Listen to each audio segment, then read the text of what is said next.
acompañar el día de hoy la doctora Erika Araceli Soria González, quien ella es profesora también de la maestría en Ontología Legal y Forense, y yo diría uno de los pilares de esta maestría.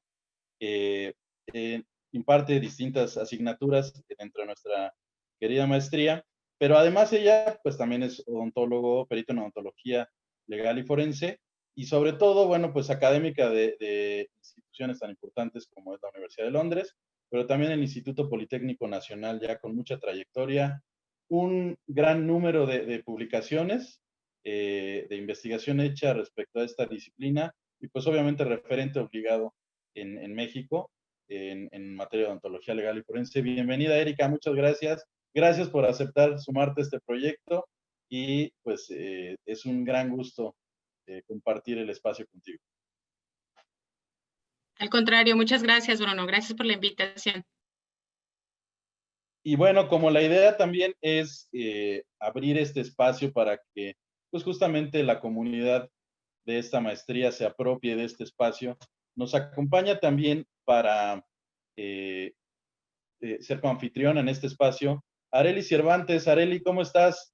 Qué gusto recibirte, egresada de la maestría en odontología legal y forense, y para nuestra próxima sesión también lo adelantamos, invitada en este espacio. Muchísimas gracias, Arely. Gracias por aceptar participar. Es un gusto tenerte de nuevo en casa.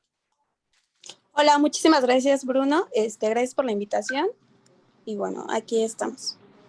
Muy bien. Pues ahora sí, me permito presentar a nuestro invitado. Como en todas las ocasiones que tengo la oportunidad de coincidir con él, no me canso de decirlo. Es un gran gusto tenerte, Anselmo Apodaca Sánchez. Muchísimas gracias por aceptar la invitación. ¿Cómo te encuentras? Tienes apagado tu audio. Tu micrófono, perdón. Me equivoqué y en vez de ponerle papelito voy a... Abajo. Aquí ya, Ándale, ¿ya me escucho? te escuchas perfecto. ¿Cómo estás?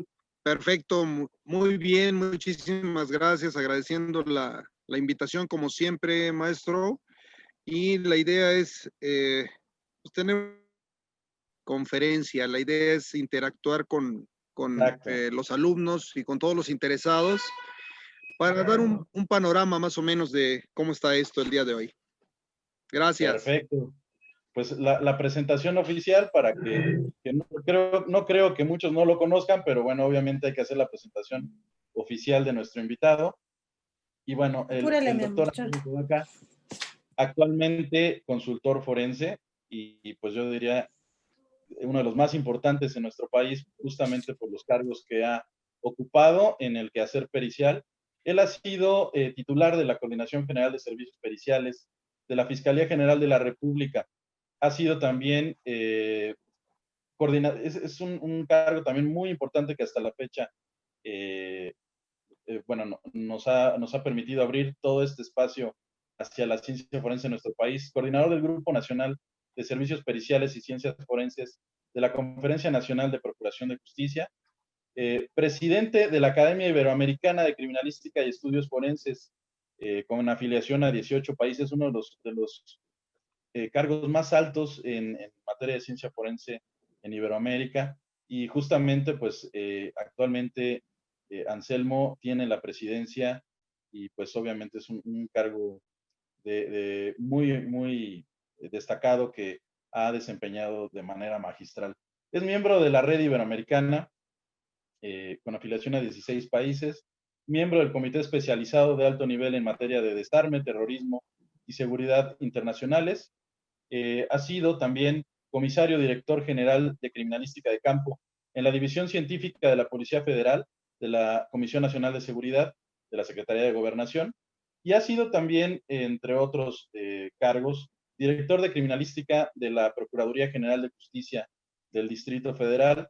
Es, siempre lo menciono cuando me toca presentarlo, es una de las figuras más respetadas y reconocidas de nuestro gremio, porque justamente desde la base recorrió todo el trayecto que implica haber ocupado estos cargos desde la base. Entonces ha sido perito criminalista de campo, también en la misma Procuraduría, perito en jefe, también en la Fiscalía de Homicidios, un puesto que seguramente, al igual que la Fiscalía de Iztapalapa, resultó de gran relevancia para su formación, y maestro por investigación en ciencias penales en el INACIPE, una maestría que también junto con la maestra Erika Soria compartimos y que pues nos ha forjado a los tres. Doctor honoris causa en 2 ocasiones y presidente, que esto resulta muy pertinente, muy relevante para el gremio al que nos dirigimos hoy, presidente de la Academia Mexicana de Peritos en Odontología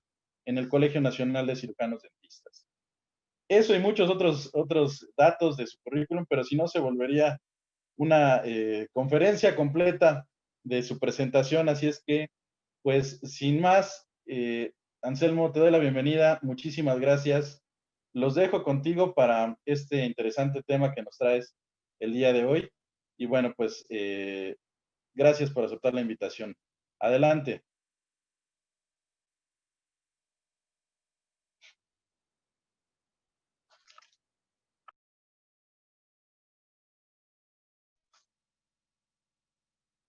Hola, hola, hola.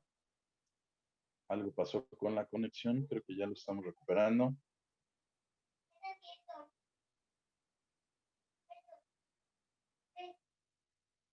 Denos un segundito. Falló algo ahí con la conexión. Esperemos que se reconecte. También está aquí la doctora Fermoso. ¿Cómo estás, Mili? Hola, muy buenas noches. Bienvenidos a todos. ¿Cómo estás? Bien, bien, Y bien. también, bueno, pues en lo que se reconecta el doctor, decir que también tenemos un público de lujo también, muchos compañeros, alumnos de distintas instituciones. Ramón Reséndiz por ahí también está acompañándonos, perito en criminalística también. Muchos compañeros alcanzamos a ver alumnos de las distintas dependencias de la licenciatura en ciencia forense, también por ahí veo algunos compañeros del diplomado en fotografía forense, en fin, de varias, Gaby Ochoa también. Hola Gaby. Leobardo Rodríguez, también profesor de esta maestría. Saludos a todos, es un gusto coincidir. Y Beth Gil, de la licenciatura en ciencia forense, gracias por acompañarnos. Qué gusto que se hayan animado a acompañarnos. Vamos a darle un segundito más al doctor. Bien. Entonces, más que una conferencia, será una charla donde podamos interactuar y trataré de expresar y de compartirles la situación actual a nivel nacional de cómo se encuentra la odontología forense. Más allá de hablar de nuevas técnicas, más allá de hablar de, vamos a hablar un poco de identificación humana, voy al tema de la responsabilidad del cirujano dentista. Aquí lo vamos a observar. La responsabilidad del odontólogo particular, el cirujano dentista, en relación a lo que se está haciendo en las instituciones para efecto de identificación humana. El expediente clínico odontológico como herramienta para la identificación humana. Y bueno, aquí ustedes escucharán a veces la crítica, a veces es muy ácida de los medios de comunicación, de los familiares de víctimas. ¿Por qué las instituciones no estamos haciendo nada? Y entonces tenemos que aclarar un punto, pero sobre todo, si hay odontólogos en esta plática, sobre todo reflexionar hacia dónde vamos y qué estamos haciendo bien y qué estamos haciendo mal, que esa es mi gran preocupación y que esta es una plática que llevo en diferentes foros. Yo pertenezco al Colegio Nacional de Cirujanos Dentistas y soy presidente de la Academia de Peritos en Odontología en el Colegio Nacional de Cirujanos Dentistas desde hace ya algunos años. Y de esta manera, ver los dos contrastes. Aquí vamos a ver. Y si hablamos de normatividad mexicana, ¿no? La mayoría de los cirujanos dentistas, a veces también todo lo que es el área médica, pensamos que estamos aislados o que no pertenecemos o que no tenemos nada que ver con una normatividad.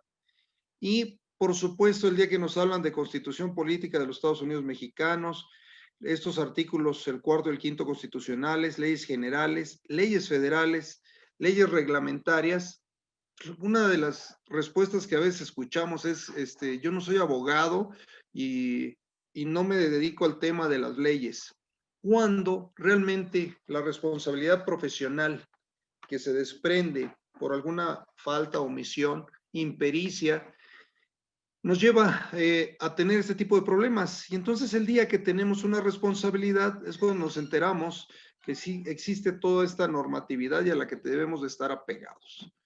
De esa forma, creo que estamos faltos de una cultura, de una educación para el sistema odontológico particular, no tanto hacia el odontólogo forense. ¿A qué voy con esto? Yo siendo cirujano dentista, me he vuelto crítico de nuestra propia profesión y de esta manera encontramos este tipo de situaciones.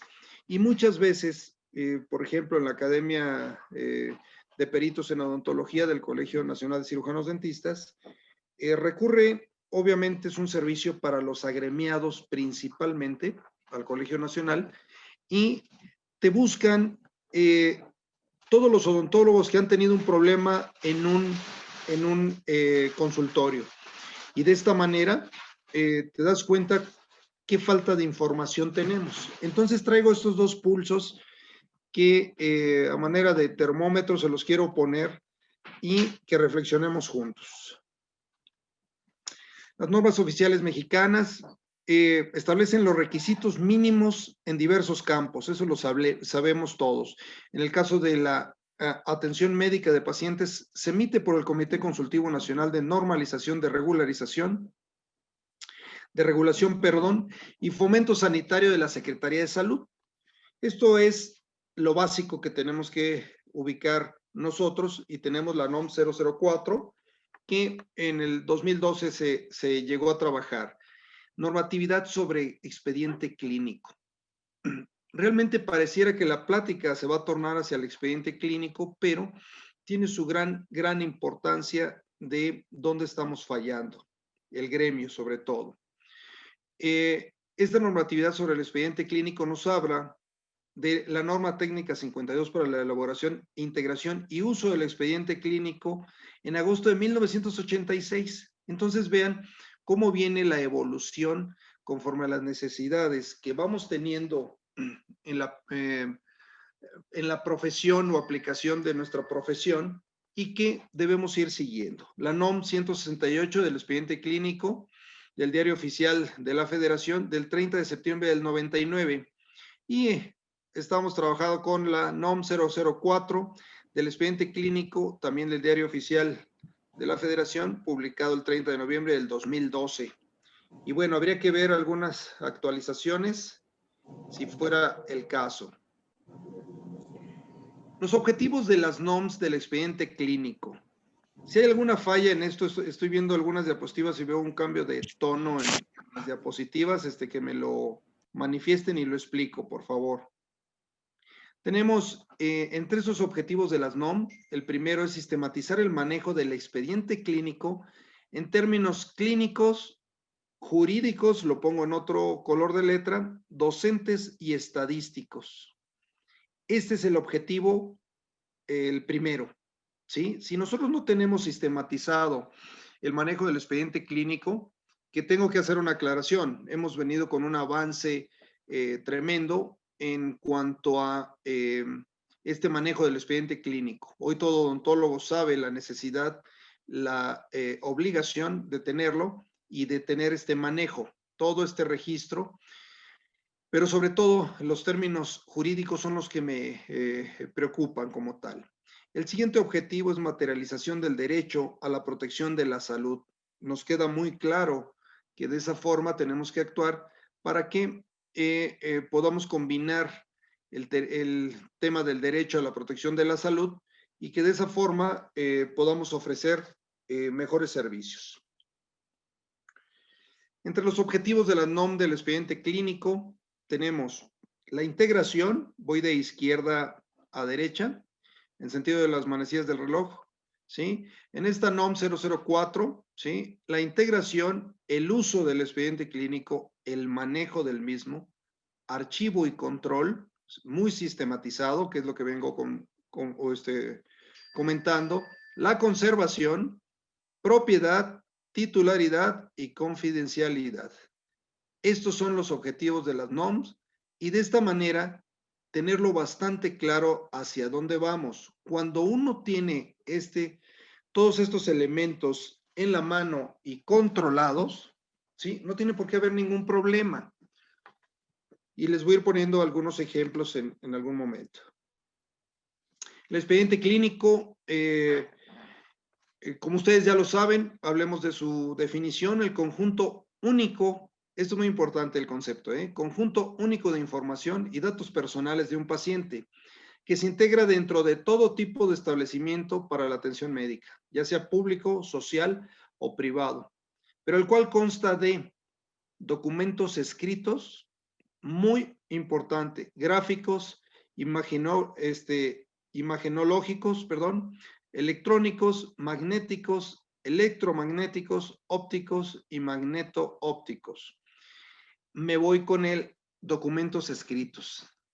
Desde un principio, ¿sí? Los primeros datos que recabamos en parte de nuestro expediente clínico, pues vamos a tener una historia clínica también. Ahí es donde se recomienda, y esto es muy, muy importante, hay cirujanos dentistas y médicos, voy a hablar alternadamente. El día de hoy son odontólogos, pero también sucede en el área médica. En esta historia clínica nos habla sobre y nos solicita datos personales, los cuales yo sugiero que de forma escrita por el paciente, ¿sí? Mantengamos esos grafismos, esa escritura de cada uno de nuestros pacientes y obviamente al final su firma, pero en este momento también sabemos, los que nos dedicamos al área pericial, que después viene un desconocimiento, ¿no? Al ratito vamos a hablar de esos pacientes que han vivido, de las demandas, todas esas denuncias a cirujanos dentistas y que terminan costando, con un costo económico directamente y que viven de eso. Y entonces este tipo de documentos nos ayuda a establecer que esa persona sí se encuentra en el lugar, o sea, podemos ubicarlo en tiempo y espacio, vamos a decirlo de esa manera, y algo tan sencillo de tener su escritura nos podría ayudar en una defensa. Los demás conocemos perfectamente que, bueno, nos los van a dar laboratorios radiológicos, etcétera, y entonces no hay tanto problema con esto en su integración. Y de cualquier otro índole estamos hablando en los cuales el personal de salud deberá hacer los registros, anotaciones en su caso, constancias y certificaciones correspondientes a su intervención en la atención médica del paciente. Y esto obviamente es con el apego a las disposiciones jurídicas aplicables. Estamos hablando de la NOM 004. En el expediente clínico, si nosotros observamos, es el conjunto único de información, estoy hablando al centro, información y datos personales de un paciente. Y esta a su vez se integra todo establecimiento para atención médica. La obligación está ya señalada como tal y del otro lado tenemos elaborado por personal de salud, con apego a disposiciones jurídicas aplicables y de este lado tenemos, consta de los documentos, los gráficos, todo lo que acabamos de mencionar, cómo es que podemos integrarlo y los elementos que se necesitan para tal efecto. Dentro de los objetivos del expediente clínico, va a permitir la comunicación adecuada entre los profesionales de la salud. Es decir, de profesional a profesional vamos a hablar el mismo lenguaje. Esa parte es muy importante y sobre todo pues manejar los tecnicismos, porque si seguimos la NOM, oficial. De esa manera está establecido que cualquier persona que tenga en sus manos, profesional obviamente, que tenga en sus manos el expediente clínico, tiene que entender y puede y tiene la capacidad para hacerlo e interpretar todo lo que se encuentra en él. Dar continuidad al seguimiento, muy sencillo. Si tenemos su expediente clínico, el siguiente médico, sobre todo en instituciones públicas, dar seguimiento y a esa continuidad. ¿Por qué razón? Porque en el momento puede haber un cambio de un médico, de un odontólogo, etcétera, y esa agenda de pacientes se la pasan a otra persona, pero si hay un expediente clínico, el seguimiento es acorde. Aumentar la seguridad del paciente. Eso es muy importante. Si ustedes no le hacen ver al paciente que el expediente clínico es para la seguridad de él y del odontólogo, que nosotros lo sabemos, ¿sí? Difícilmente estamos haciendo una cultura adecuada.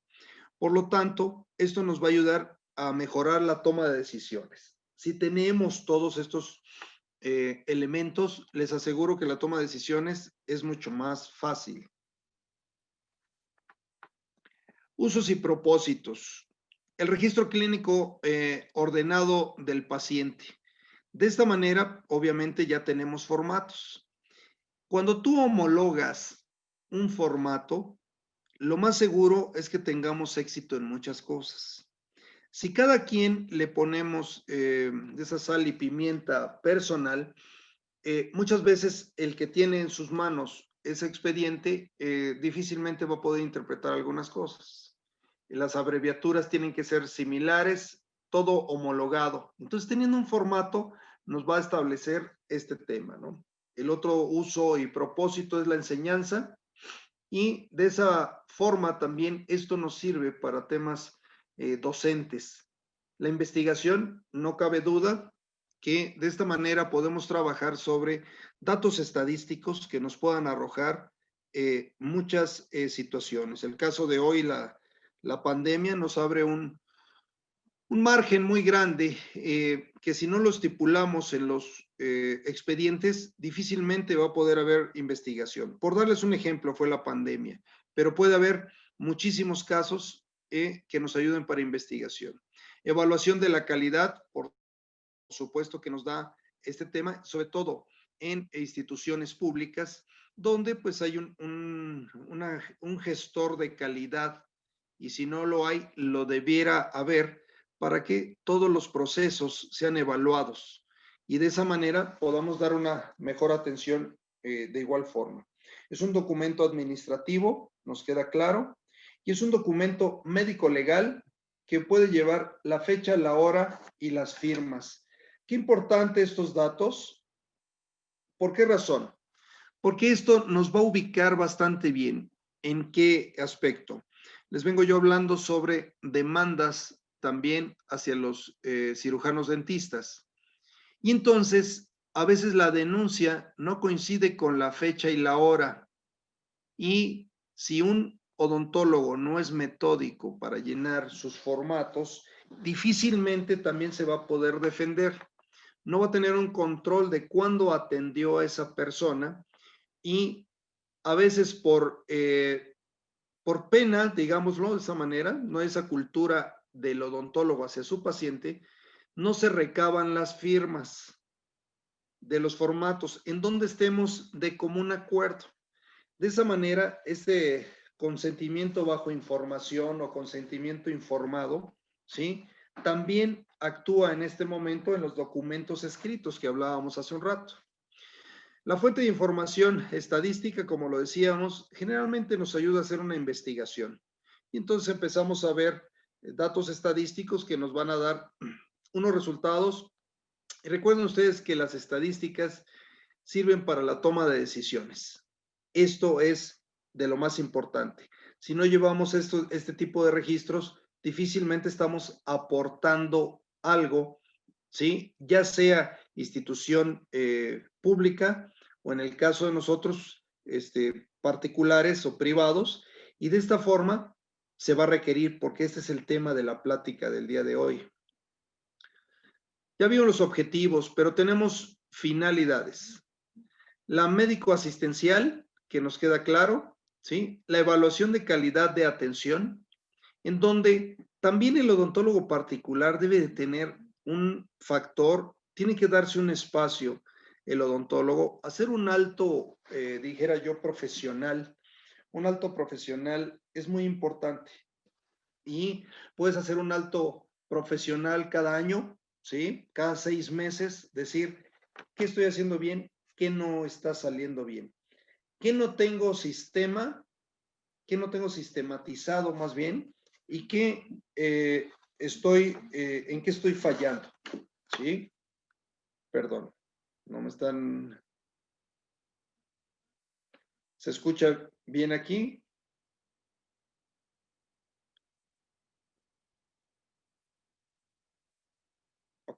Perdón, perdón. Perdón, pensé que me estaban mandando mensaje de cabina de allá que no se escuchaba bien, pero todo bien hasta ahorita. Perfecto.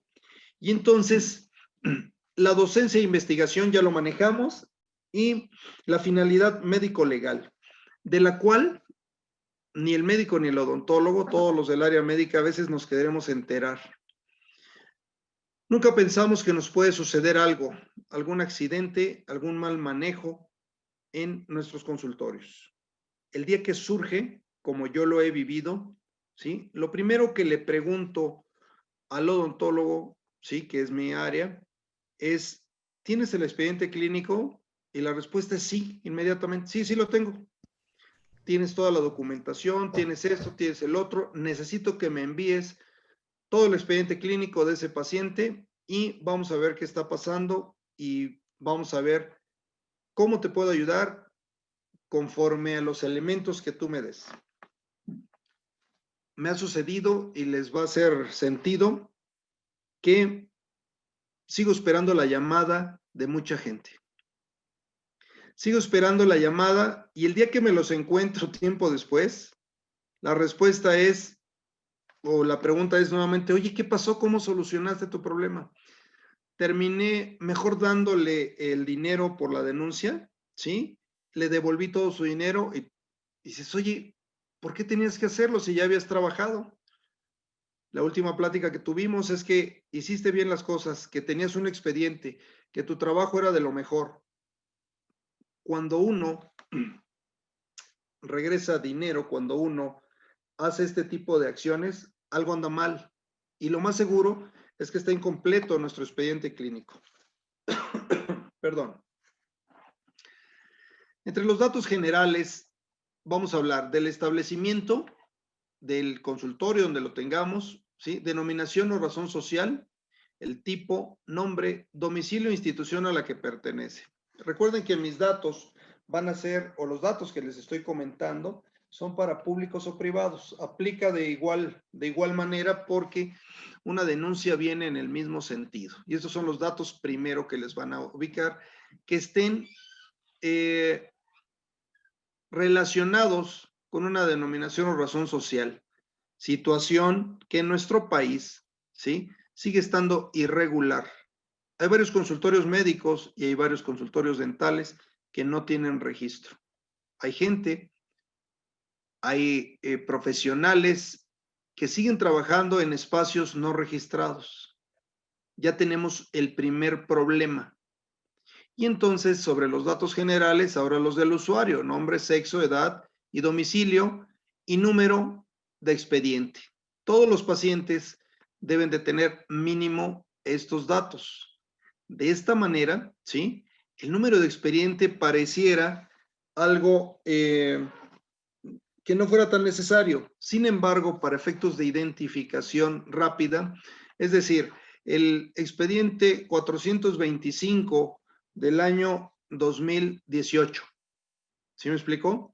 De esa manera, tengo una identificación en ese año. Ahora, si hacen también un número de expediente del 1 al infinito, pues igual y puedan llegar en el 2020 a 2,000 pacientes, por decirles algún número.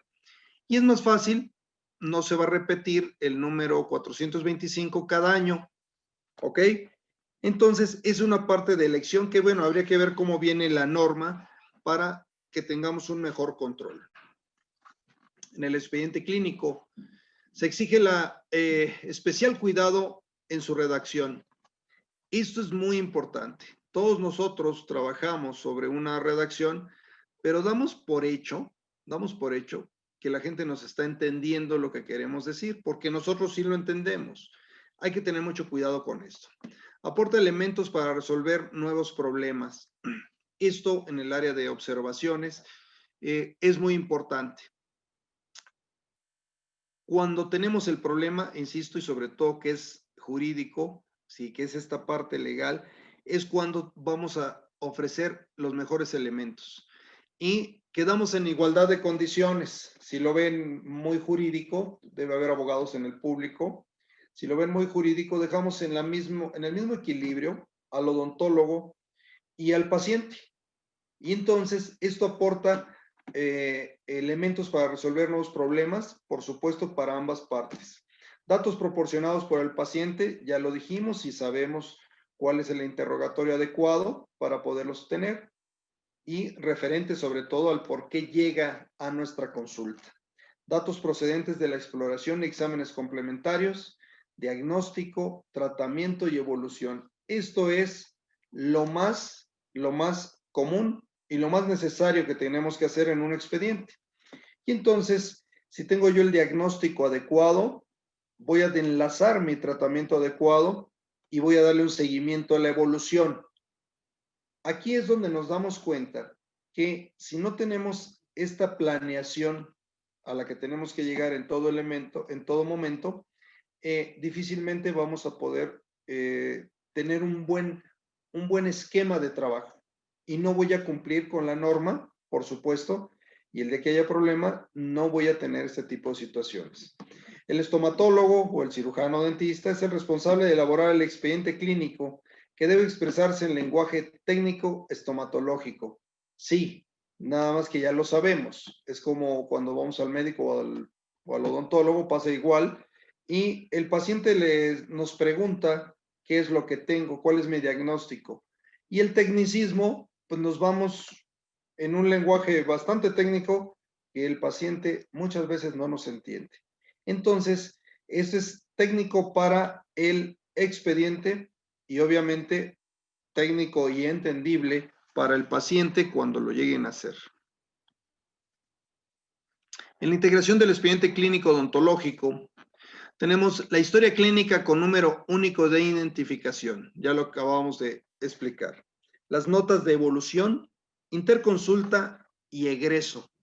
Ya estamos en otra terminología, ya estamos en otro esquema y tiene que ser sin abreviaturas, tachaduras ni enmendaduras. El día de hoy ya con una computadora, pues mucho menos nos lo permite de forma digital, podríamos resolver esto. Sin embargo, el expediente impreso, que todavía tiene la utilidad y obviamente para muchos es un soporte para el día que exista algún problema. Auxiliares de diagnóstico y tratamiento, estudios de gabinete y laboratorio, todo lo que solicitemos tiene que estar en nuestro expediente clínico. Consentimientos informados. Hemos llegado a algo tan importante. Y en el consentimiento informado también nos falta un poco de cultura para externárselo al paciente. Y al final yo he visto consentimientos informados, pero no firmados, ¿sí? Tú le preguntas al cirujano dentista, ¿obtuviste el consentimiento informado? Sí, me dijo que procediera. ¿Y el documento dónde está? ¿Sí? Y el documento está en el expediente, pero no viene firmado. El día de hoy, esa firma vale oro, como siempre ha sido. Sin embargo, hoy cada vez más en el sistema jurídico que estamos, porque no todos los eventos de una denuncia terminan en la vía civil, terminan también en la vía penal. Ha habido fallecidos, ¿sí? Ha habido fallecidos en los consultorios y hay un grave problema por eso. Recuerden que todo eso se investiga por homicidio y conforme a las investigaciones que van surgiendo, de esa manera se va deslindando al cirujano dentista o saber ¿sí? Algún problema señalado en el expediente clínico, nos podría concatenarse los datos y saber por qué falleció en un consultorio. Entonces, el expediente clínico sigue siendo nuestra mejor arma. Elementos de la historia clínica, primeramente. Ficha de identificación, ya lo sabemos, datos. Ahí yo les sugería que tiene que ser un documento escrito por el paciente y de esa manera poderlo llevar a una identificación posterior como tal, cuando menos por el tipo de escritura. Antecedentes heredofamiliares, antecedentes personales no patológicos, antecedentes personales patológicos, padecimiento actual.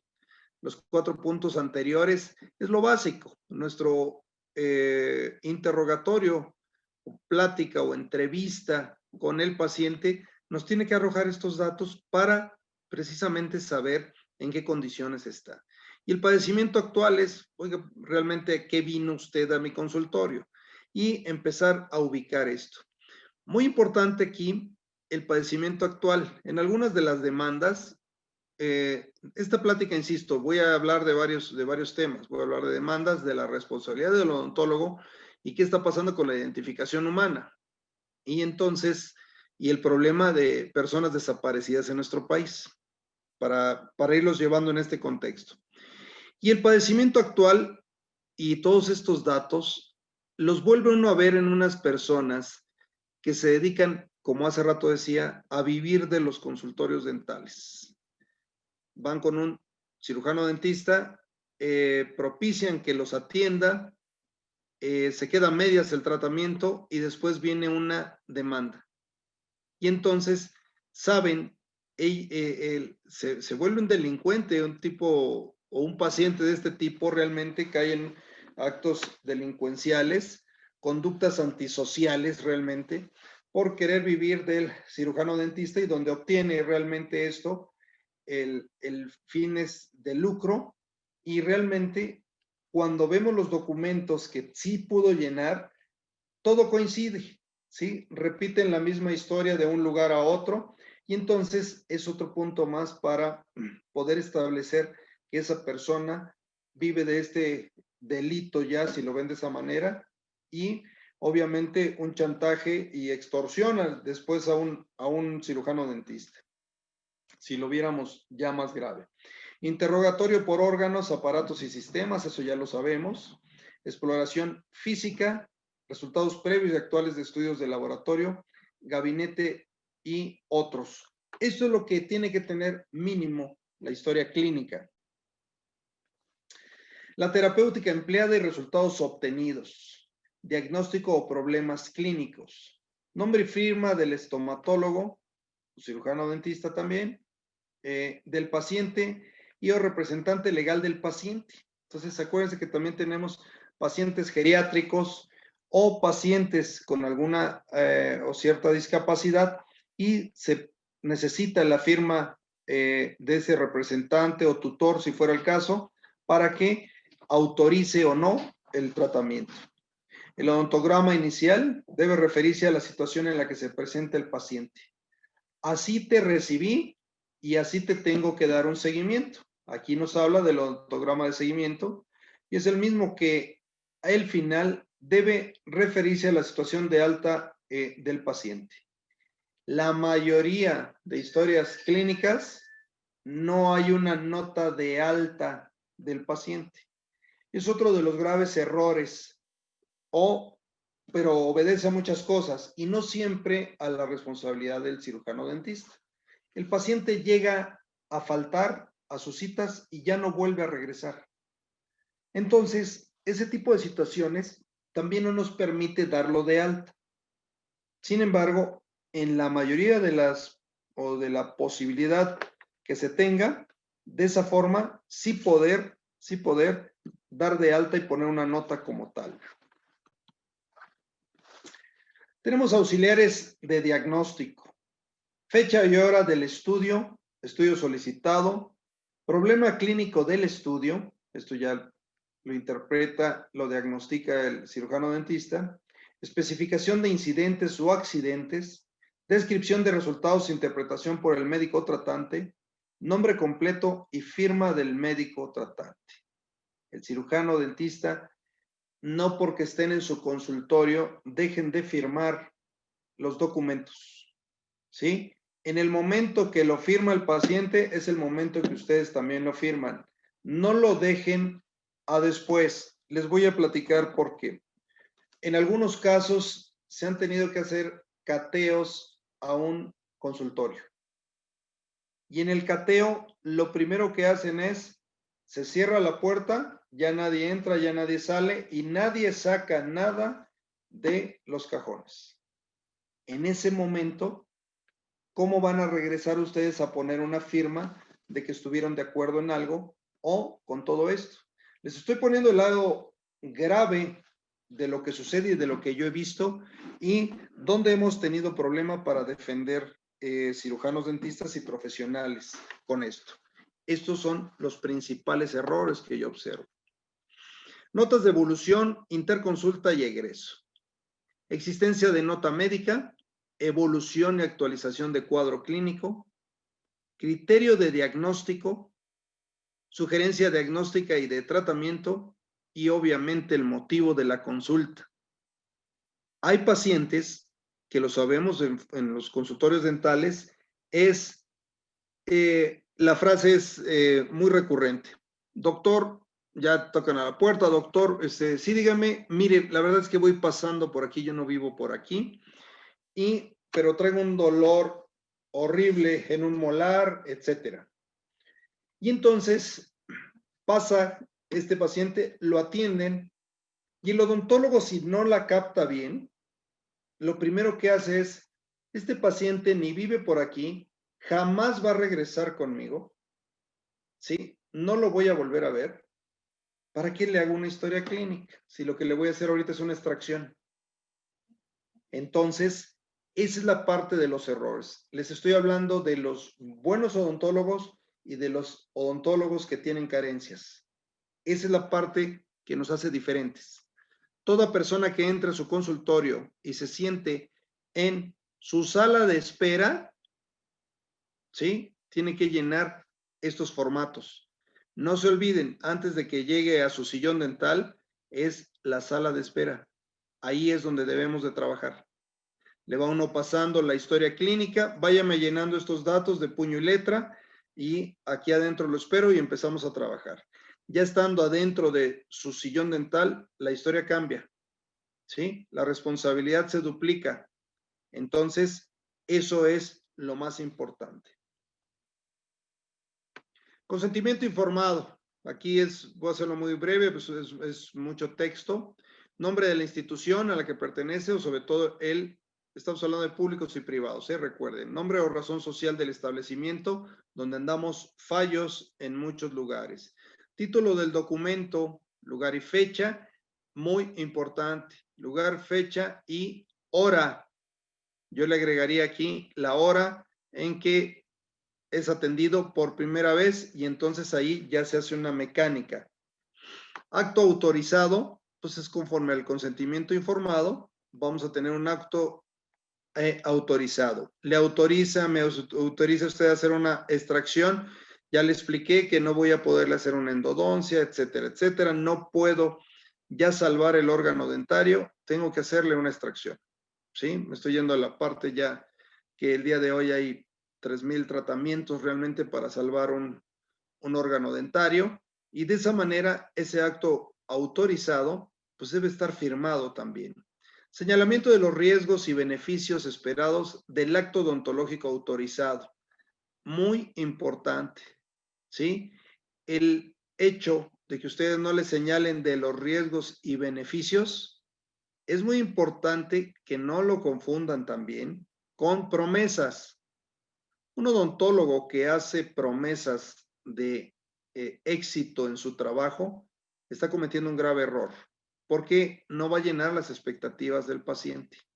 Entonces tengo que hablarle de los riesgos y beneficios reales, las cosas reales y no dar actos de fe y esperanza a un paciente en algo que no vamos a poder cumplir, porque ahí es donde estriba el problema. Autorización al personal de salud para la atención de contingencias y urgencias, nos queda claro. Derivados de un acto autorizado, esto ya lo comentamos. Debe ser actualizada cada vez que se modifique el plan de tratamiento establecido, siempre en beneficio de la salud del paciente. El consentimiento informado es por cada tratamiento que vamos a ir haciendo. Cada tratamiento que tenga es un consentimiento informado, donde le estoy hablando de los riesgos y beneficios. Si vamos a hacer ortodoncia, le tengo que explicar que el movimiento mecánico de los órganos dentarios por medio de los brackets y todo el mecanismo, ¿sí? Pueden tener sus riesgos. Y no todos los pacientes son propicios para un tratamiento como este. Esta es la forma que tenemos que ir trabajando. Y debe ser actualizado como lo estoy comentando. Nombre y firma de la persona que otorga la autorización. Por favor, síganlo recaudando, ¿sí? Nombre y firma de los testigos. Difícilmente hay testigos a veces. ¿Es tu dicho contra mi dicho? Sí. Nada más que si hay un papel de por medio, es sí te informé, sí te expliqué los riesgos y beneficios y tú me firmaste. Y yo firmé. Estamos haciendo ese pequeño contrato, ¿sí? De servicio como tal, pero tú me autorizaste. Esa es la parte importante. Nombre completo y firma de quien realiza el acto autorizado. Y se elaboran tantos consentimientos como tratamientos odontológicos se realicen. Lo acabo de explicar, ¿sí? De una endodoncia es un consentimiento, una extracción es otro, un tratamiento de prótesis, un tratamiento de ortodoncia, etcétera. En caso de incapacidad transitoria o permanente y ante la imposibilidad de que el familiar o tutor o representante legal firme el consentimiento de los médicos autorizados por la institución y dejando por escrito en el expediente clínico todo. Esa es la parte donde no nos podemos perder. Y no puedo perder la oportunidad única, ¿sí? De el día, porque esto también nos ha sucedido. El día que le estoy informando al paciente es el mismo día que me tiene que autorizar. Entonces, no lo dejen para otro día. Es decir, vino el paciente, se me olvidó el consentimiento informado y la próxima cita le digo que me lo firme. Puede suceder cualquier cosa. Hay demandas desde la primera cita. Expediente electrónico. Ya estamos en otro tema. La norma oficial mexicana, la NOM 024, ¿sí? Nos habla de sistemas de información de registro electrónico para la salud, intercambio de información en salud. El expediente clínico electrónico, pues obviamente nos habla sobre la información clínica, todo dato que permite adquirir o ampliar conocimiento sobre el estado físico o la salud de una persona o la forma de preservarla, cuidarla, mejorarla o recuperarla. La historia clínica, ya vimos todo el conjunto de datos que debe de tener, simplemente pasa ahora a la etapa digital, ¿sí? Y la documentación clínica, soporte de cualquier tipo que contiene un conjunto de datos e informaciones de carácter asistencial. Siempre es orientador prácticamente toda esta documentación clínica, en donde debo de tenerla para dar una buena sorpresa, respuesta, perdón. Sorpresa me iba a dar yo, perdón. El sistema, tenemos el 3.40 sistema S, medio electrónico el cual el personal de salud deberá registrar, anotar y certificar su intervención. Esto es para instituciones públicas. Permite la gestión de un único registro de salud longitudinal de cada paciente en un formato digital, como ya lo comentamos. No es formalmente obligatorio convertir los expedientes físicos o documentados al sistema S.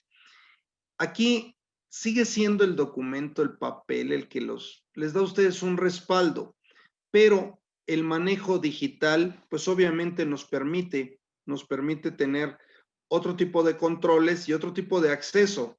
Si están lejos de su consultorio algún día y te necesitan algún dato, y no tienen acceso, tendrían que regresar, cambiaron de ciudad, etcétera, o están de vacaciones y necesitan ese dato, cómo lo podrían hacer, o fuera de su consultorio, ¿sí? Entonces el electrónico con medios digitales y hacer unos enlaces lo podrían llevar adecuadamente.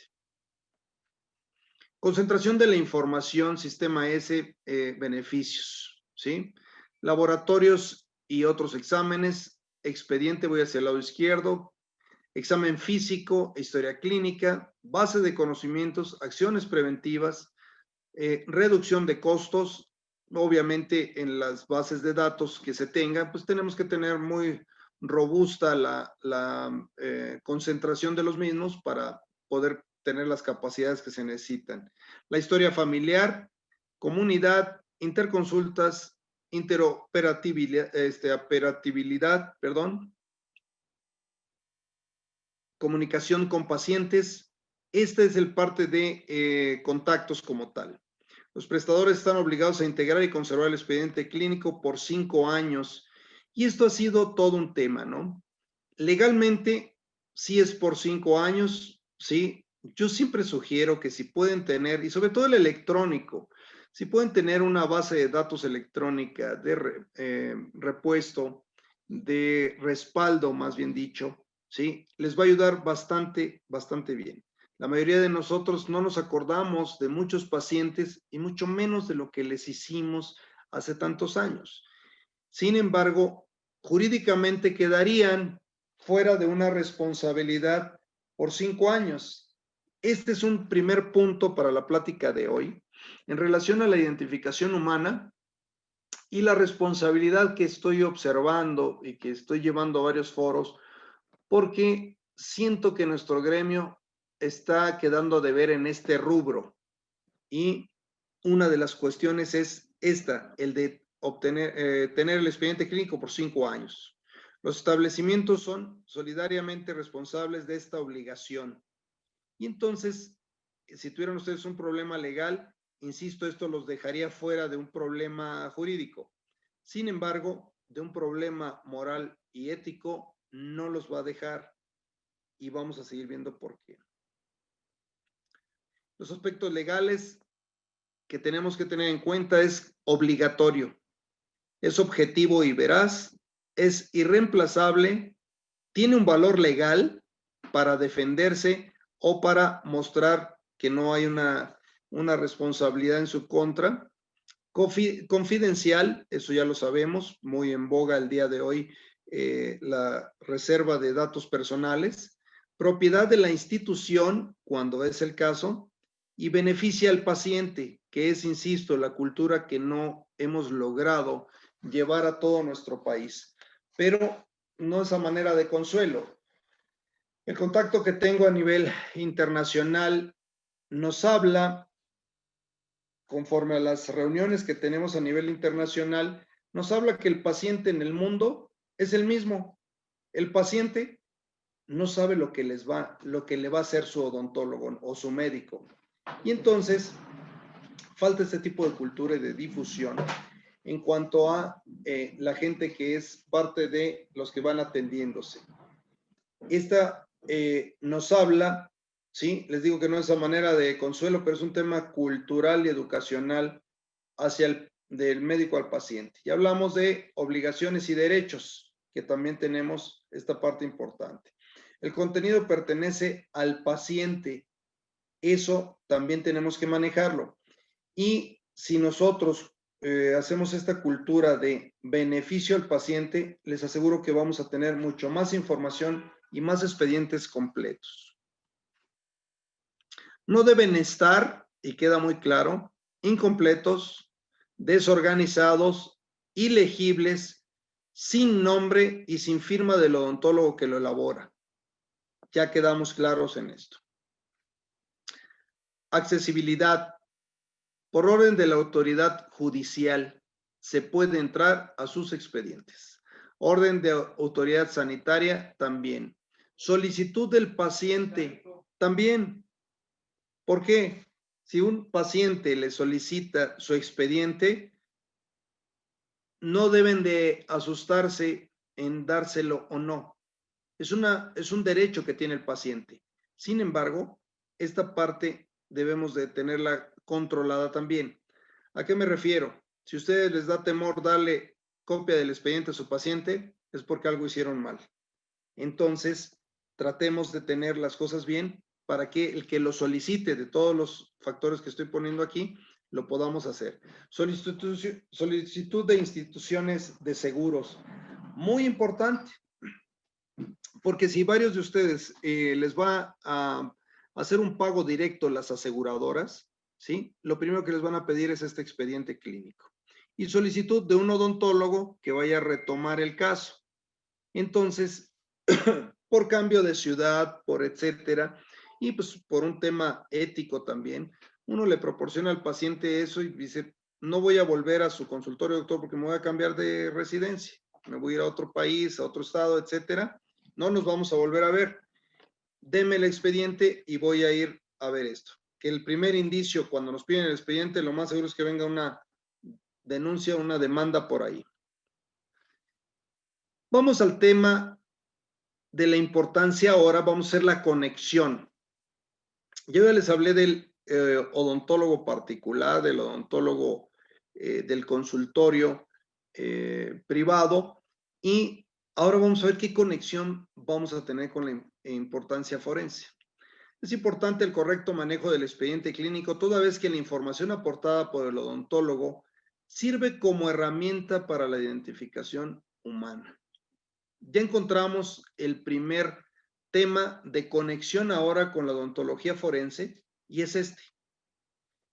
Ustedes pueden tener bastante bien su expediente. El día que se desaparece uno de los pacientes, es una persona desaparecida o no localizada, ¿sí? Recuerden la clasificación que se acaba de dar, para los que no lo traen muy claro. Una persona desaparecida es la que puede haber indicios de que es constitutivo de un delito su desaparición. Hay desaparición forzada, un secuestro en vía pública, etcétera.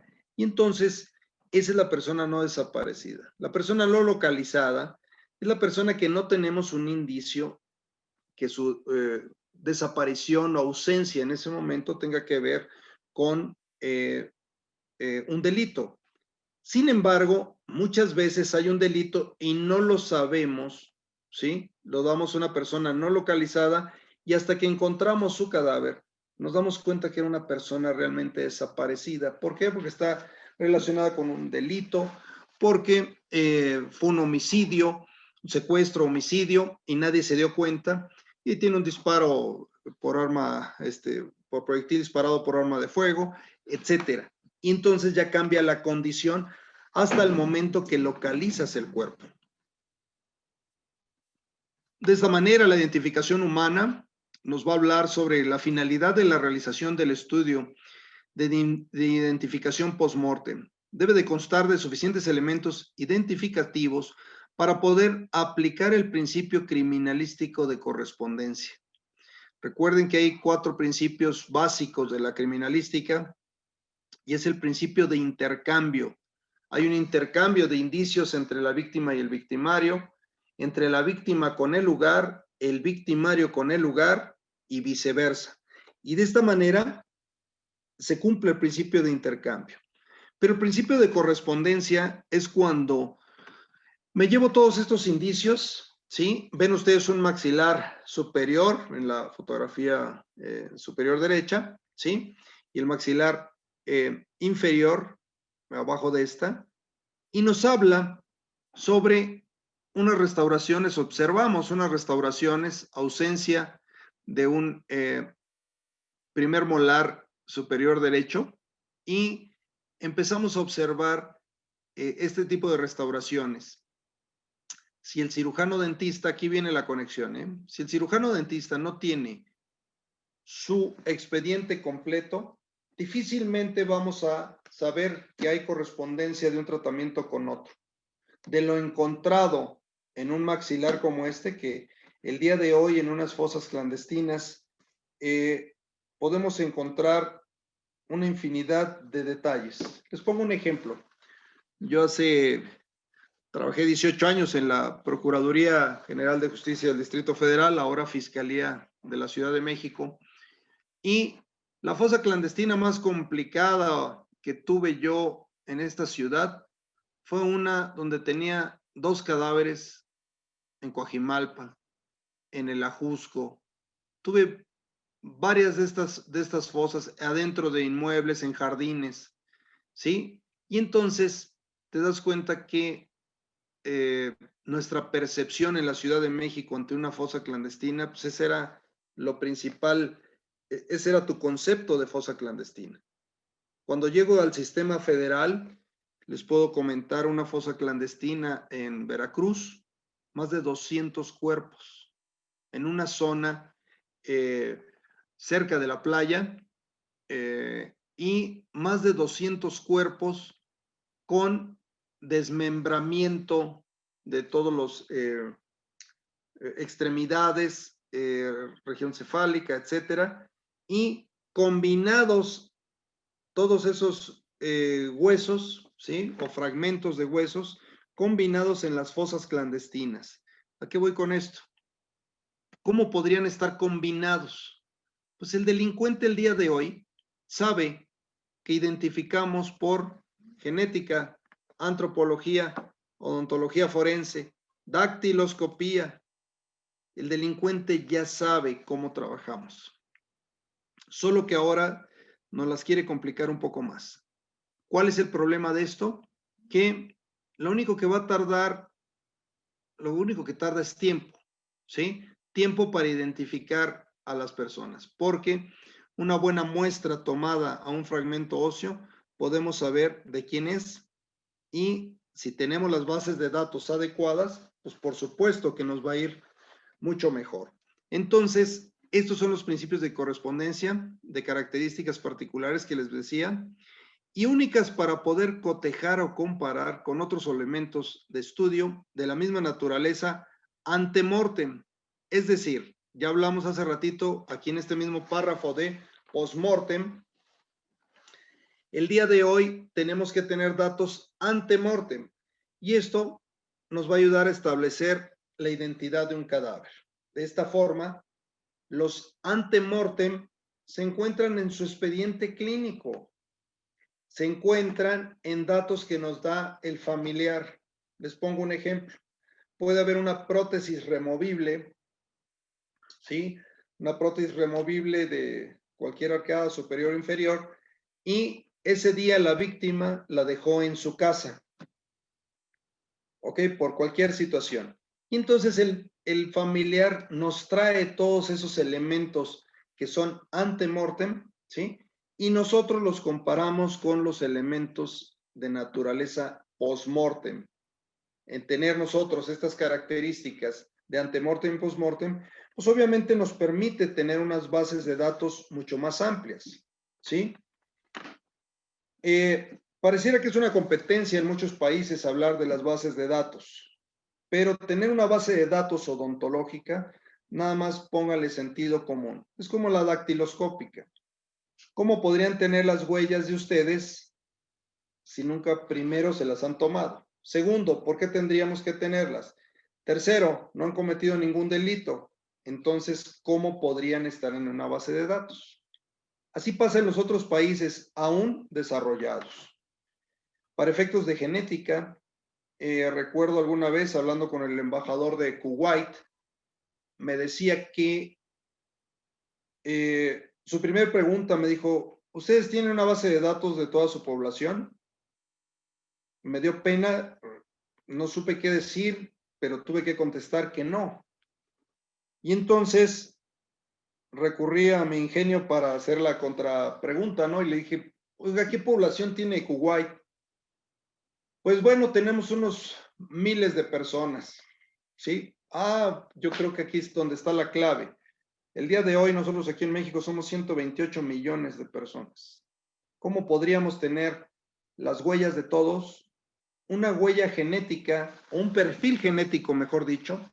¿Cómo podríamos obtenerlo si el día de hoy también genera esto para derechos humanos, el no permitir, vulnera tus derechos humanos, el que tengamos tus perfiles genéticos, tus huellas, etcétera, ¿sí? Hay menores de edad, tampoco los vamos a tener. Entonces, ¿dónde viene el problema? cuando hay una persona desaparecida. Cuando hay una persona desaparecida, aquí es donde vengo a comentarles lo de un inicio de esta plática. Se vuelve muy ácida la crítica hacia las instituciones. Los familiares de víctimas, hay una exigencia terrible, terrible, por que las instituciones resolvamos dónde están sus hijos. Y es aquí donde te preguntas, dices, bueno, si usted que es el papá no sabe dónde estaba su hijo, difícilmente yo que soy una institución puedo saber dónde se encontraba porque ni siquiera lo conozco. Obviamente es una contestación que yo lo hago a nivel de docencia. Difícilmente y políticamente correcta podríamos utilizar una contestación de estas, pero los invito a que tengan sentido común. Hay instituciones que si no tenemos estas bases de datos, difícilmente va a suceder. Ahora, hay más bases de datos post-mortem, porque esas son las que tenemos ya de los cadáveres. El odontólogo forense ya trabajó en la identificación odontológica de ese cadáver, ya tiene todo el odontograma, ya tiene los tipos de restauración, las ausencias dentales, malformaciones dentales, etcétera. Todas las características ya las obtuvo en esa necropsia oral. Hay cadáveres, entonces, que ya están atendidos por servicios periciales. Algo les va a hacer sentido. Recuerden ustedes los trailers de Jalisco. Si yo les dijera que esos cadáveres ya estaban identificados por servicios periciales, solo que su capacidad de almacenaje temporal no era la adecuada, por eso los llevaron a los trailers, ¿sí? La historia hubiese cambiado. Esto es a lo que voy yo. Los servicios periciales hacen su trabajo. Llega un cadáver inmediatamente, hay un protocolo, eso lo hicimos en la Fiscalía General de la República, todavía PGR en su momento, ahora Fiscalía General, en donde se propuso ese dictamen integrado y participa el médico forense en este orden, médico forense primero cuando llega un cadáver de una fosa clandestina, médico forense, antropólogo, genética, genetistas, ¿sí? Odontología forense, y si hubiese todavía un cadáver fresco y tuviera tejido en las yemas de los dedos, obviamente podría actuar en dactiloscopía. ¿A qué voy con esto? La mayoría de restos en fosas clandestinas son osamentas, y entonces eso no nos permite que obviamente participe el dactiloscopista, pero tienes 4 especialidades que repito: medicina, antropología genética y odontología forense. Este es otro de los elementos de confronta. La confronta de la historia odontológica es definitiva para establecer la identidad plena, convirtiéndose en un método seguro y rápido. Tenemos la radiografía que ven ustedes, esa panorámica o ortopantomografía, también llamada, relacionada con la radiografía que tiene en la mano la persona que está aquí con los guantes, y se va haciendo esa comparativa para ver si es la persona o no. Muy importante saber la fecha de los estudios. ¿Por qué? Porque si tenemos los de estudio de inicio, pues obviamente llegó sin tratamientos ese paciente a vernos. Por eso tenemos que ir haciendo notas evolutivas y tenemos que ir actualizando nuestro expediente. Aquí se ven las confrontas, ¿sí? Radiografía obtenida en expediente clínico ante-mortem. Esta nos la dio el odontólogo que sí tenía un expediente completo, ¿sí? Y las otras son radiografías obtenidas ahí en la Coordinación General de Servicios Periciales, ya del tema post-mortem. Aquí vemos los tratamientos y, como verán, nos da positivo para la misma persona con esta identificación. Si ustedes ven las restauraciones, las endodoncias, ¿sí? En el molar y un premolar inferior, ahí nos da lo mismo que están ustedes observando en la parte inferior. El resultado de la identificación dental se logra Al comparar la concordancia de características entre la historia clínica odontológica, esta es la elaborada en el paciente por un odontólogo clínico. Ven ustedes aquí las prótesis, es el ejemplo que les había comentado. Esta prótesis era una prótesis antigua, sin embargo estaba en casa y esta nos la proporciona, ¿sí?, los familiares, o a veces un odontólogo puede tener algo del paciente, ¿sí? Y vemos que concuerda perfectamente con el maxilar de un cadáver, ¿sí? Una osamenta que fue localizada. Aquí vemos nuestras fichas. Estoy checando aquí los tiempos. No me gustaría pasarme, por favor, si me avisan cuando ustedes indiquen. Vemos los odontogramas y con los odontogramas en estas fichas podemos identificar precisamente todas las características que nos proporciona el odontólogo antemortem contra la ficha que hacemos post-mortem, ya los servicios periciales. El objetivo de contar con un expediente clínico odontológico completo es realizar la confronta con la información antemortem y postmortem para la identificación humana. Seguimos insistiendo. Esta prótesis localizada, aquí en el lado izquierdo, la fotografía, es de una fotografía que también nos proporcionó la familia y que apareció en una foto, en una fosa, y podemos nosotros saber que es un indicio más para identificación humana. Eso es parte de la bibliografía, las normas oficiales y el tema, permítanme aquí, el tema principal del día de hoy, porque parece que estamos en tiempo, es el expediente clínico odontológico como herramienta para la identificación humana contra la responsabilidad del odontólogo particular. Esta responsabilidad que tiene el odontólogo forense contra el odontólogo particular nos deja ver que no podemos empatar muchas veces las dos funciones. El odontólogo particular, insisto, yo siendo del mismo gremio, creo que al no tener el expediente clínico está quedando a deber de forma ética, profesional y humana en cuanto a las responsabilidades que tenemos, las funciones que nos fueron conferidas y aceptamos de nuestra profesión para poderla ejercer. Esto es muy, muy importante. Esta es la parte reflexiva de la plática. Realmente es una charla que yo quería y me dio oportunidad el maestro Bruno con esta invitación y sobre todo mostrar que la cultura del expediente clínico está afectando a la identificación humana. ¿Qué está sucediendo? Pues que ustedes escuchan en los medios de comunicación que sigue habiendo 28,000 personas sin identificar, ¿sí? Y esta parte es una estadística que no se va a mover.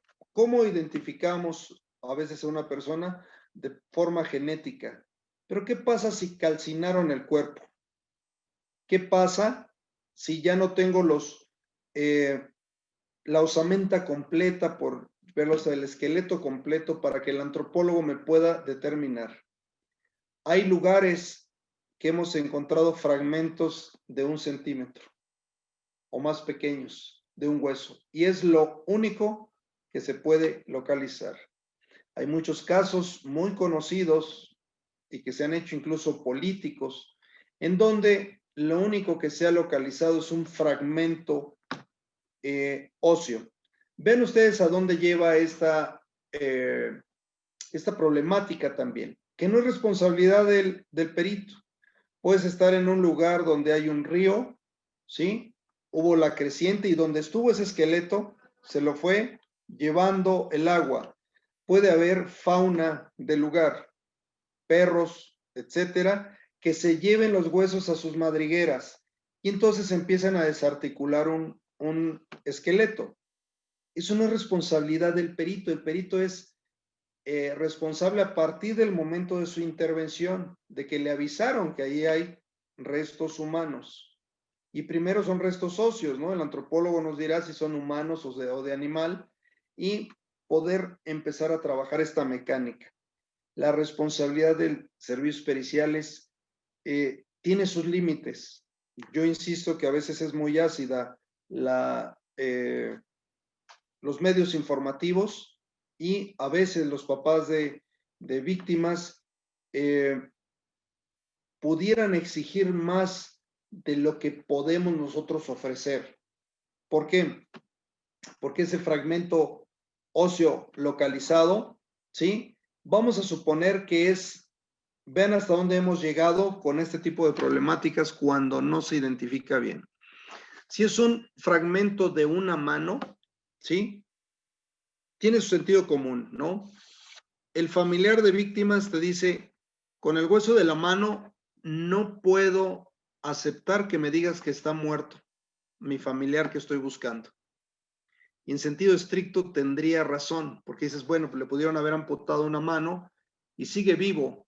Y entonces, imagínense si lo único que tengo que encontrar para demostrar que está muerto es un cráneo, la situación se pone mucho más difícil, ¿sí? Obviamente hay varios segmentos de hueso que podríamos encontrar, y si encontraste la columna, bueno, pues ya tienes un indicio mayor.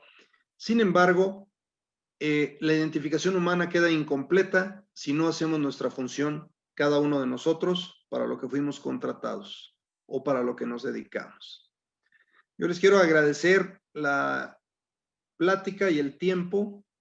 Estoy a sus órdenes para alguna pregunta y agradezco muchísimo la invitación a la Universidad de Londres.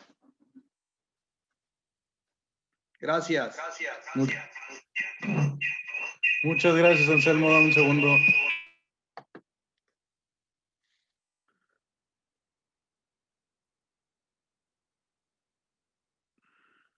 Me fui un poco rápido, pero estuvo la idea perfecto. era transmitirlo.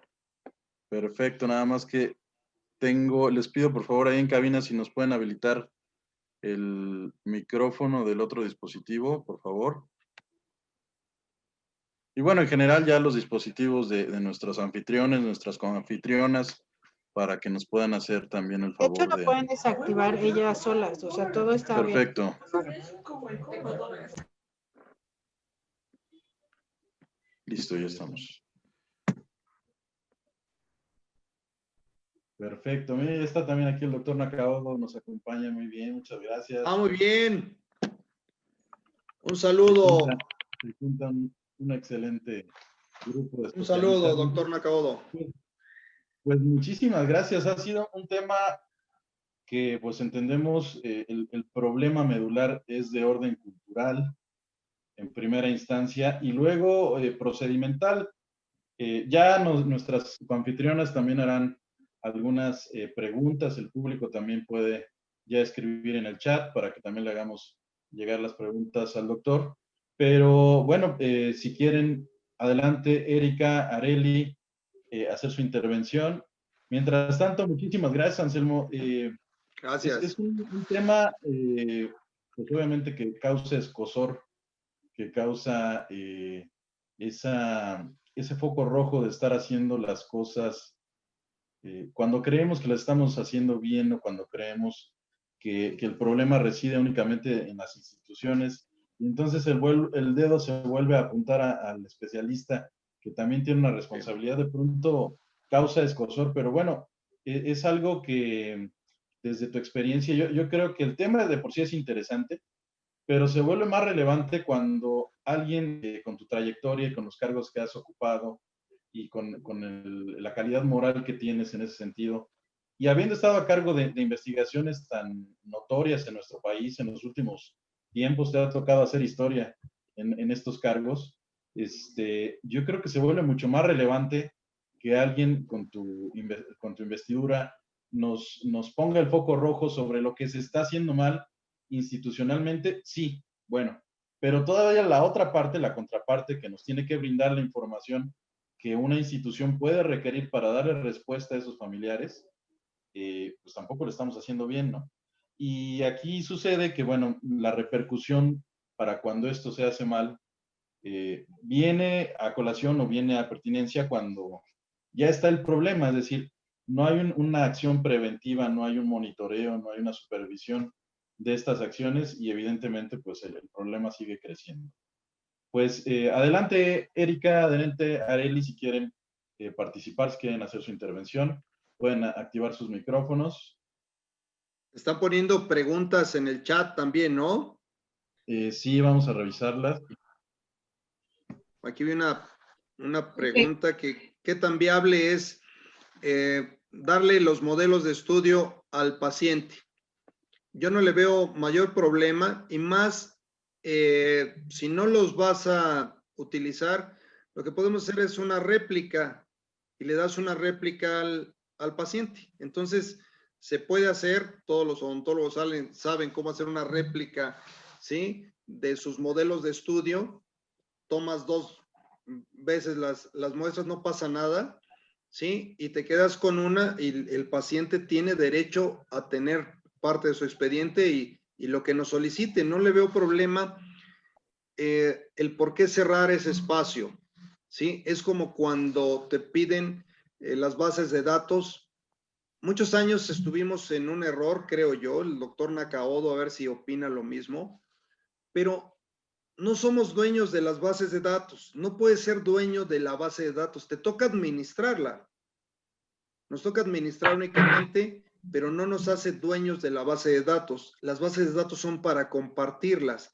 Y ahora en el problema de personas desaparecidas, si no compartimos los de Chihuahua con los de Yucatán, difícilmente vamos a encontrar un familiar con un cadáver en un estado y otro. Así de sencillo y sentido común.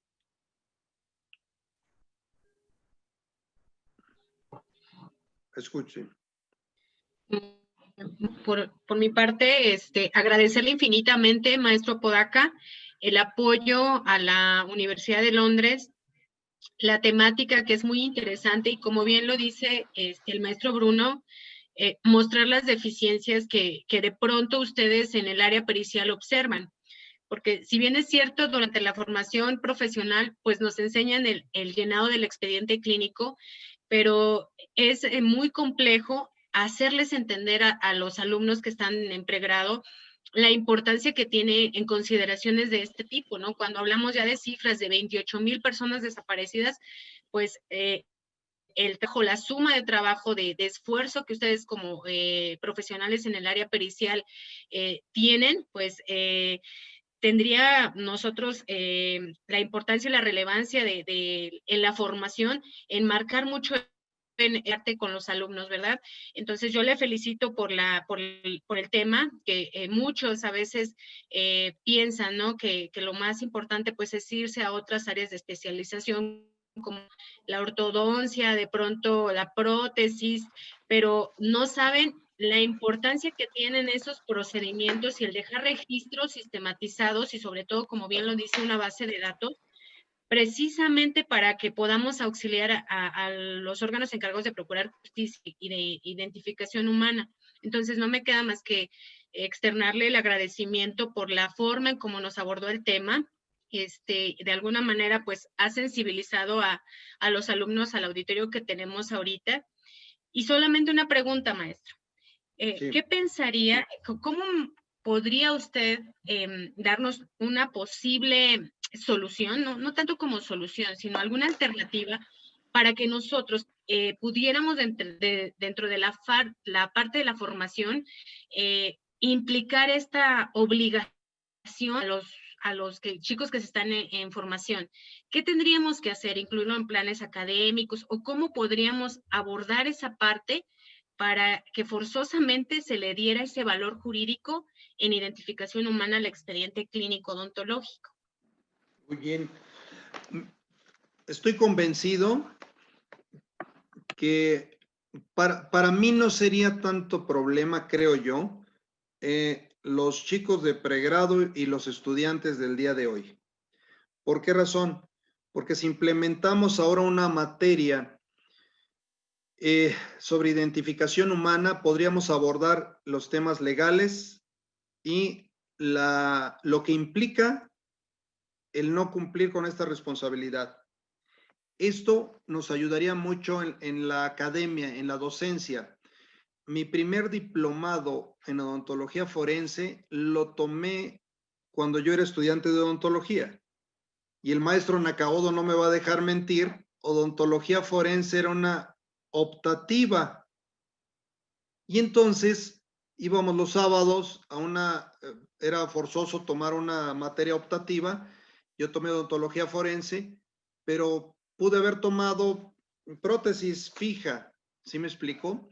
Entonces, cuando tú haces obligatorio este tema, empezamos a meter al chip a todo el profesional que se dedica a esto. Cuando hacemos ver las sanciones a las que nos podemos someter, esto va a cambiar. Desafortunadamente, pareciera que entendemos así en la cultura, o nuestra cultura de muchos países, no de México. Nunca me gusta decir, es que en México, no. Cuando conoces ya otros lugares, dices, yo creo que estamos haciendo las cosas bien también aquí en México y muchas cosas bien. Entonces, yo creo que sí poder meter en los programas el tema de identificación humana y abordar todo este tema jurídico, algo de lo que platicamos hoy, porque el tema de personas desaparecidas no lo vamos a resolver en 10 o 15 años. Este es un tema que muchos de nosotros nos vamos a jubilar y va a seguir surgiendo, solucionándose más cosas. También les quiero comentar algo, también no, esos 28,000 parece que se convierten en 37,000 en otra estadística que se escucha actualmente. ¿Sí? Si yo les dijera, observen esto lo que les voy a comentar, si yo les dijera que más del 65 al 70% de las personas desaparecidas son localizadas, ¿sí? Ese 30% son estos 25,000 cadáveres o 27,000 los que tengamos el día de hoy. ¿Qué trato de decirles? Se localizan más personas desaparecidas, ¿sí? Por las mismas instituciones de fiscalías, les hablo a nivel nacional todo, ¿eh? Se localizan más personas desaparecidas que ahora identificadas cadáveres. ¿Qué trato también de comentarles? Si lo interpretan bien, el mismo esfuerzo que hace una fiscalía para buscar a una persona desaparecida es brutalmente grande el esfuerzo. ¿Por qué razón? Porque tienes que desplegar peritos, MPs y policías para localizar a una persona también. Son recursos. Entonces también la estadística no se ha hablado y siempre lo he dicho yo este tema, ¿no? Estamos vendiendo mal la marca, las instituciones. ¿Sí? Este tema, ¿qué llama más la atención? Todos los cadáveres que no hemos podido identificar, pues sí, habría que entenderlo, pero se han localizado más personas desaparecidas, en vida, con vida estoy hablando, ¿eh? Y cerrando este tema, también tiene algo que ver. Nuestros servicios médicos forenses, nuestros servicios periciales, no están ni estuvieron en su inicio diseñados para enfrentar lo que está viviendo nuestro país el día de hoy. Los servicios médicos forenses son pequeños y sus capacidades eran pequeñas. Siempre pongo este ejemplo. Si hace 20 años yo hubiera pedido un presupuesto para un servicio médico forense de 500 cuerpos, ¿qué creen ustedes que me hubiera dicho el procurador, el de oficial mayor? ¿Creen que me hubieran dado el recurso para un CEMEFO de 500 cuerpos? Claro que no.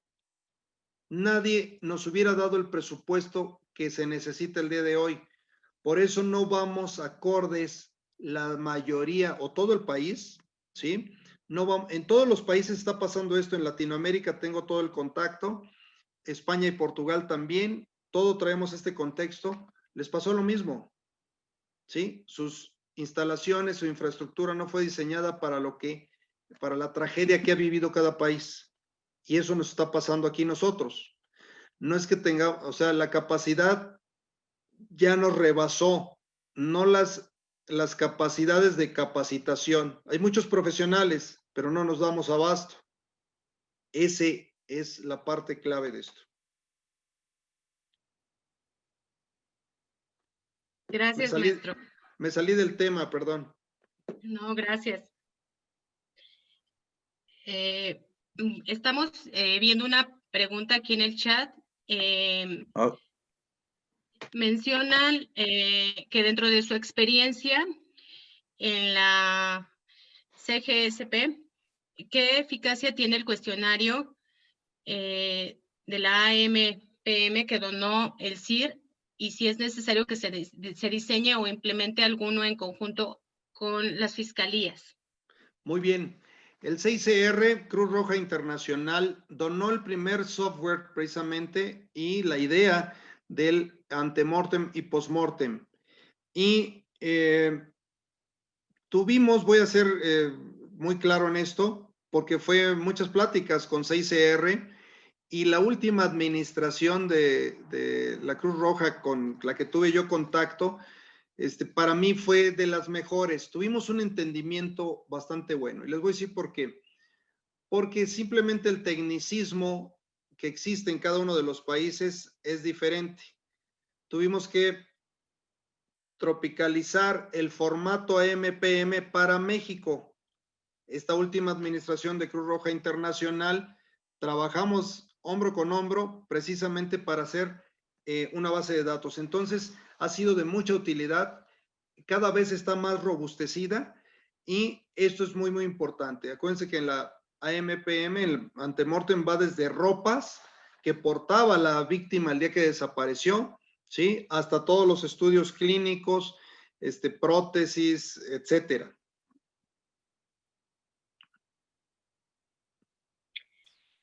Pues al parecer no hay más preguntas. Muchas gracias, maestro. No sé si alguien tenga alguna pregunta. Tenemos ahí a Areli. Areli, si le pueden habilitar el micrófono, por favor. Porque nos lanza el mensaje de que tiene que habilitarlo, cabina.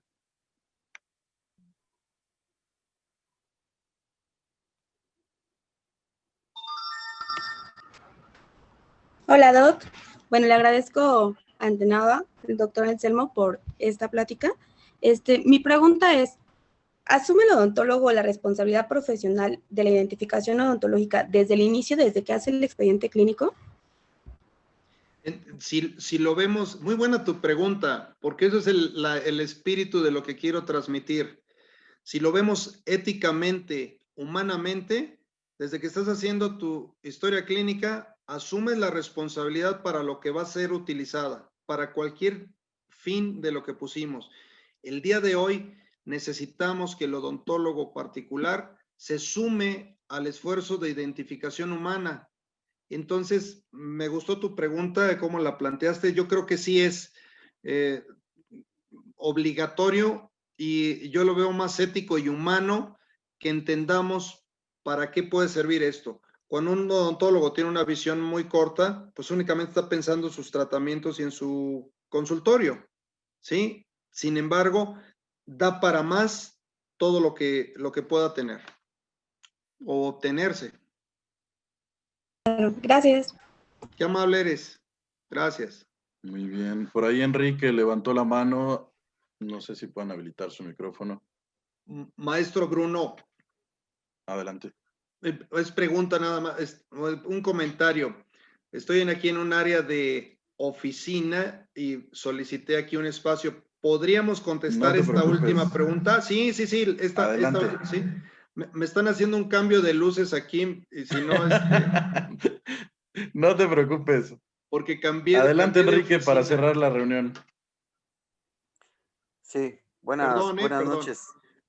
Buenas noches y si felicitarlo. Quieres encender tu cámara. Mi nombre es Enrique Gutiérrez, estoy cursando la maestría en la Universidad de Londres. Y sí, como usted menciona ahorita, lo importante del expediente clínico.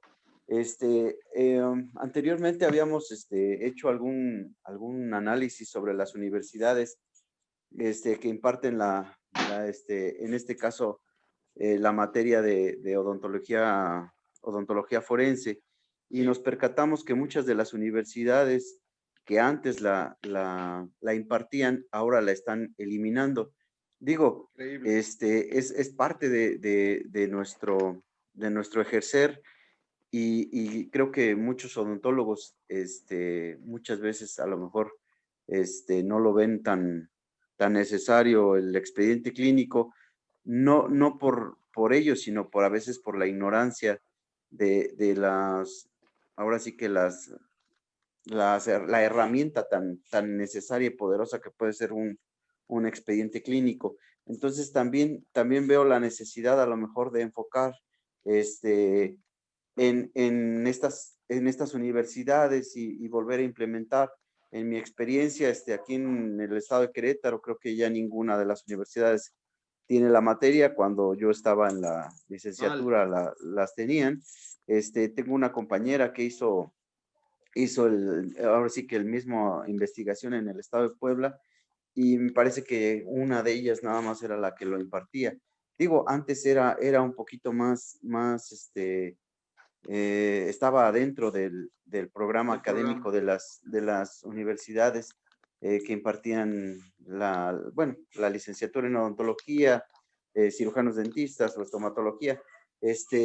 ¿Cómo también poder abordar un poquito sobre esos esquemas de las universidades para que hacerle saber a los que están en pregrado desde ahí la importancia del historial clínico? Y yo creo que eso nos va a ser muy, muy, muy efectivo para que se empiece a globalizar este ejercicio. Y bueno, también una de las preguntas que quería hacerle era usted que ha tenido tanta experiencia en algunos, digamos que en este ejercicio, usted decía que uno de sus principales era que muchos no contaban con el expediente clínico. Más o menos un porcentaje de odontólogos que no tengan estas bases o estas herramientas, no sé si sea muy alta, pero también a ver si nos podría ubicar un poquito en esas estadísticas. Mentiría si tuviera yo una cifra, pero considero que sí es muy alta. Soy muy responsable de lo que estoy diciendo. Empecemos por los odontólogos que están atendiendo en su casa y que no tienen un registro ante la Secretaría de Salud, ante la Secretaría de Hacienda, etcétera. Desde ahí yo creo que ya empezamos un poco mal. Yo puedo entender lo que me expliquen porque conozco al gremio, porque vengo del gremio, de por qué los consultorios empiezan en las casas a veces habilitadas, en sus casas habitación. Yo creo que desde ahí estamos mal. Te contestaría lo primero. Cuando empiecen las sanciones jurídicas, porque esto ya es obligatorio, el expediente clínico, nada te va a salvar. Estoy hablando en tu persona, pero estoy hablando para ser general. Nada te va a salvar si no tenemos esta normatividad. Y el día que empieza el problema, la gente quiere arreglar, voy a ser claro también, el odontólogo quiere arreglar esto con dinero, porque cree que regresándole el dinero al paciente le dice, bueno, ya cuánto invirtió usted, le voy a regresar mejor el dinero. Si lo acepta el paciente, ya la hicieron, porque no hay denuncia. Pero si no, no tienen cómo defenderse. ¿Cómo le van a sacar las firmas del consentimiento informado a ese paciente cuando ya está la demanda? Ya no va a haber. Ha habido odontólogos que han falsificado firmas para poder resarcir esto y entonces estamos perdidos. Es un error tras otro error. Les hablo de cosas claras, pero muy responsable de lo que estoy diciendo. Y me perdí la última pregunta, perdón, es que fueron 3. La última pregunta era, perdón. Bueno, le había comentado sobre las universidades, qué podríamos implementar para que también las universidades tomen conciencia sobre este ejercicio, sobre esta materia, la importancia de la odontología legal. Yo creo que es un programa de Secretaría de Salud del área de odontología que se tiene que hablar directamente de las universidades y exponer este tipo de problemas para que sea implementado en sus programas académicos. No le veo otra forma, ahorita me viene a la mente para contestar tu pregunta, pero tiene que haber una instrucción nacional, general y obligatoria para que esto funcione. Mientras siga habiendo escuelas, hay universidades, pues, las estatales, bastante serias, pero la persona que hace a veces los programas nos muestra que ignora este tema nacional y de gran importancia. Entonces, sí se tiene que trabajar en los programas de estudio. Muchas gracias. Gracias a ti. Muy bien, Salud. Pues muchísimas gracias por la Diego. participación. Como siempre, es un gusto escucharte. Este tema que nos pones en la mesa va a dar para mucho. Esperamos y estás cordialmente invitado a las actividades de esta maestría Claro. y del seminario que vienen en algunos meses para ahondar en esta información que creemos que es toral para la capacitación, para la preparación de un odontólogo, primero odontólogo legal y forense, pero también a partir de este gremio hacerlo permear hacia el resto de los odontólogos. Entonces, pues, a nombre de la universidad, muchísimas gracias. Aquí proyectamos, digo, ahora lamentablemente estamos en esta situación totalmente es el digital. primero. Y Marisol Rodríguez. No, hombre, es Dime, el Anselmo. primero que me entregan así. Me los han mandado por correo en unas pláticas, pero es el primero que se hace así. Gracias. Bueno. No, muchas gracias. Adelante, Marisol. Doctor. Gracias por esta noche, estar con nosotros, por haber compartido con nosotros su conocimiento esta noche. Y pues esta es su casa. Cuando usted guste, estamos con las puertas abiertas para recibirlo. Gracias, Marisol. Y a todos, muchas gracias por acompañarnos. Ha sido una plática muy, muy constructiva. Nos ha dejado muchísima información útil. Esperemos que en las próximas ocasiones también nos acompañen. De entrada, bueno, ya continúa Arely Cervantes la próxima sesión. La doctora Erika Soria también para compartirnos información importante que ya les estaremos haciendo llegar mediante la publicidad. Y a todos, muchísimas gracias por acompañarnos. Que tengan bonita noche. Doc, muchas gracias. Muchas gracias a todos. Linda noche. Y hace rato se puso el código QR para que pudieran tramitar su constancia de participación del evento. Y les pedimos estar pendiente de las redes sociales para futuros eventos. Muchas gracias. Gracias. Hasta luego.